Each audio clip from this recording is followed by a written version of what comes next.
देश के अलग अलग राज्यों में ईडी की रेड। यूपी से लेकर झारखंड तक ईडी का शिकंजा। करोड़ों रुपए की जब्ती से मचा हड़कंप। बड़े घोटाले में एक्शन से अपराधियों में खौफ। नमस्कार, टर्निंग पॉइंट देख रहे हैं आप और मैं आपके साथ प्रिया बिस्ट।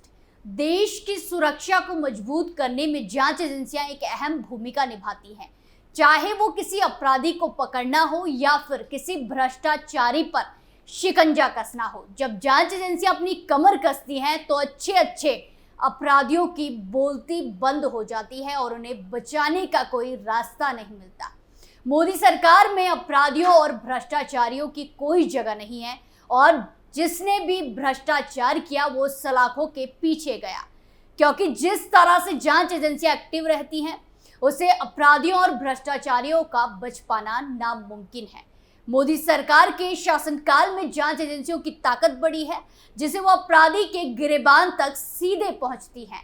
पिछले कुछ दिनों से ईडी का शिकंजा लगातार कई बड़े बड़े लोगों और कंपनियों पर कसा है, जिसमें झारखंड से लेकर कोलकाता, उत्तर प्रदेश के अलावा बाकी कई राज्य शामिल हैं, जहां पर ईडी को बड़ी कामयाबी हाथ लगी है।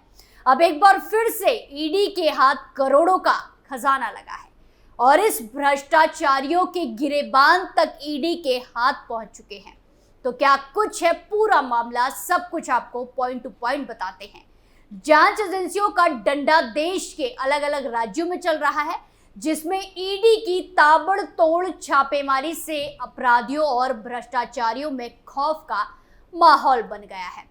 टेंडर कमीशन स्कैम, टेंडर के वर्क ऑर्डर आवंटन में कमीशन घोटाला मामले में अब मनी लॉन्ड्रिंग के तहत जांच कर रही ईडी ने पूर्व मंत्री आलमगीर आलम के निजी सचिव संजीव लाल, उसकी पत्नी रीता लाल और नौकर जहांगीर आलम की 4,42,55,000 की संपत्ति जब्त कर ली है।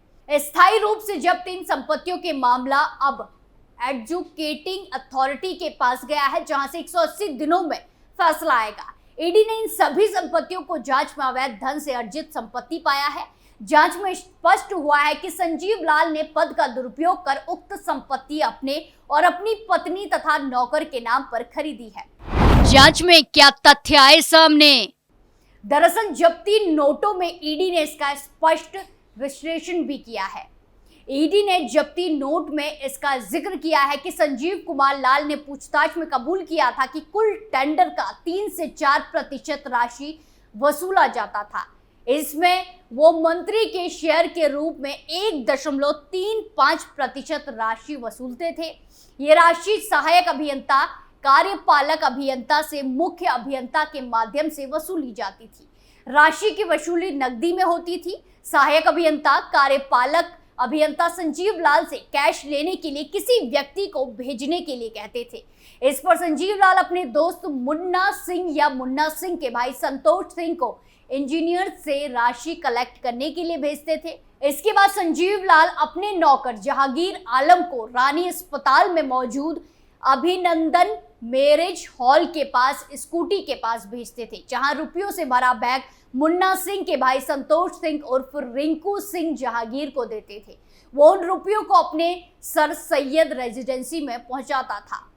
कैसे होता था पैसों का बंटवारा? संजीव लाल के मुताबिक कमीशन के पैसों से 1.35% राशि वो मंत्री आलमगीर आलम को पहुंचाते थे। टेंडर के वर्क ऑर्डर आवंटन से मिली कमीशन से 1.65% राशि बड़े नौकरशाह और इंजीनियरों कर्मियों को जाता था। ईडी के अनुसंधान में यह भी खुलासा हुआ है कि जहांगीर आलम के आवास से बरामद 32 करोड़ 20 लाख रुपए और मुन्ना सिंह के ठिकाने से बरामद 2 करोड़ 93 लाख रुपए मंत्री जहांगीर आलम के थे। पूछताछ में जहांगीर आलम ने इसे स्वीकारा भी था। 32 करोड़ 20 लाख 94,400 रुपए संजीव लाल के 2-3 लोगों ने अलग अलग तारीखों में उसे दिया था। मुन्ना सिंह ने ईडी की पूछताछ में कबूल किया है कि उसने 53 करोड़ रुपए नकदी और छोटे भाई संतोष कुमार के माध्यम से कलेक्ट किए और उसे संजीव लाल तक पहुंचाया। कितने लोगों के जरिए लिए पैसे? संजीव कुमार ने कबूल किया है कि उसने ये रुपए मुख्य रूप से 7 लोगों के जरिए लिया, जिसमें राजीव कुमार, संतोष कुमार, राजकुमार टोप्पो, अजय कुमार, अशोक कुमार गुप्ता, अजय तिर्की और सुमित कुमार शामिल हैं। ये सभी ग्रामीण विकास विभाग में इंजीनियर्स हैं।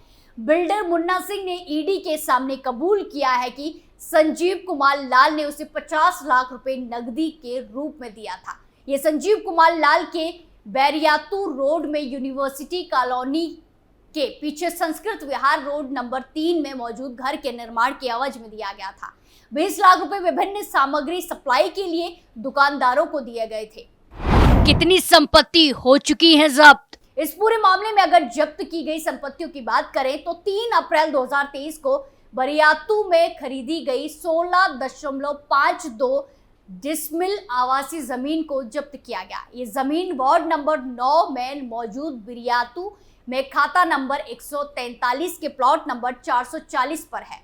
इस पर 2000 वर्ग फीट में एक बिल्डिंग भी है। दस्तावेज के मुताबिक इसकी कीमत 70 लाख रुपए है। इसका वास्तविक मूल्य 2 करोड़ 85 लाख रुपए है। ये संजीव कुमार लाल के नाम पर है। इसके अलावा रीता लाल के नाम पर पुंदाग मोजा में 20 फरवरी 2024 को खरीदी गई 8.60 डिसमिल जमीन भी जब्त की गई। दस्तावेज के मुताबिक ये 24,50,000 रुपए में खरीदी गई थी।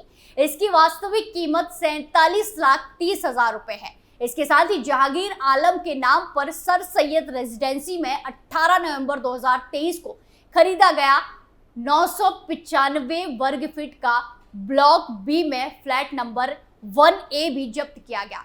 पेपर्स के मुताबिक ये फ्लैट 38 लाख में खरीदा गया था। इतना ही नहीं, जहांगीर आलम के नाम पर 23 फरवरी 2024 को पुंगदाग मोजा में 9.75 डिसमिल जमीन पेपर्स के मुताबिक ये 25,71,000 रुपए में खरीदी गई थी। इसका वास्तविक कीमत 72,25,000 रुपए है। क्यों दिखाई कम कीमत?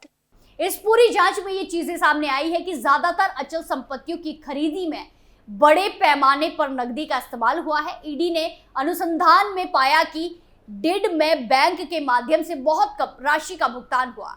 डीड में राशि भी कम दिखाई गई है, जबकि अचल संपत्तियों के एवज में भुगतान की बड़ी राशि नकदी में हुई है। ये वही राशि थी जो कमीशन के एवज में उन्हें मिली थी।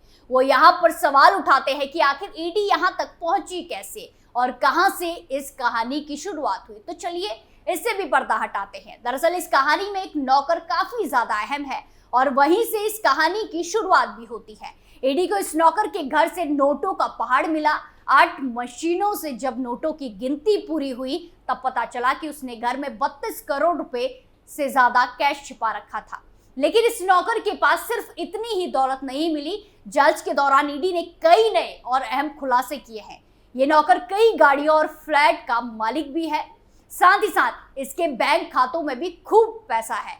नौकर की पहचान जहांगीर के रूप में हुई। वो झारखंड के मंत्री आलमगीर आलम के निजी सचिव संजीव लाल के लिए काम करता था। नौकर जहांगीर और निजी सचिव की दोस्ती कोई नई नहीं है।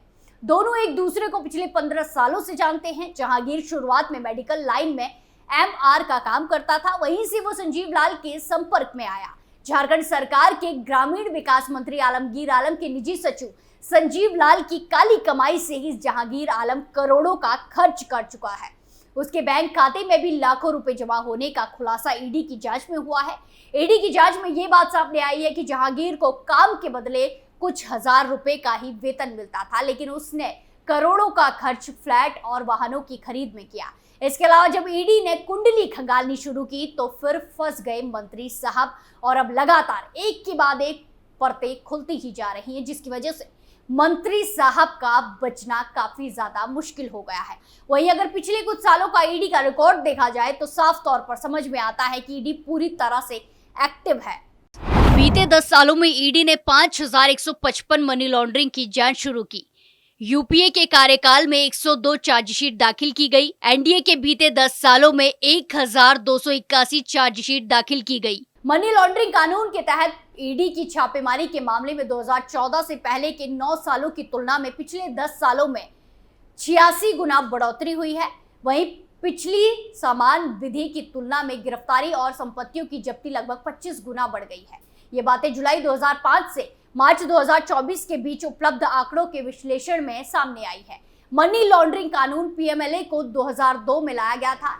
कर चोरी, काले धन की उत्पत्ति और मनी लॉन्ड्रिंग के गंभीर आरोपियों की जांच के लिए 1 जुलाई 2005 से इसे लागू किया गया था। आपको बता दें कि विपक्षी दलों का आरोप है कि पिछले दशक के दौरान ईडी की कार्रवाई बीजेपी की अगुवाई वाली केंद्र सरकार की अपने प्रतिद्वंदियों और अन्य के खिलाफ दमनकारी रणनीति का हिस्सा है। वहीं केंद्र सरकार और बीजेपी ने कहा है कि ईडी स्वतंत्र है, इसकी जांच तथ्यों पर आधारित है और उसे भ्रष्टाचारियों के खिलाफ कार्रवाई करने के अधिकार मिले हैं। यानी कुल मिलाकर अगर देखा जाए तो जिस तरह से पहले की सरकार के मुकाबले एनडीए सरकार में ईडी का दायरा बढ़ा है, उसकी वजह से कई बड़े बड़े सफेद पोशों के चेहरे से भी नकाब हट गया है और कईयों की जिंदगी तो जेल में ही कट रही है। आपका क्या मानना है इस रिपोर्ट को लेकर कमेंट कर जरूर बताएं। फिलहाल के लिए इतना ही, बाकी तमाम खबरों के लिए देखते रहिए कैपिटल टीवी। नमस्कार।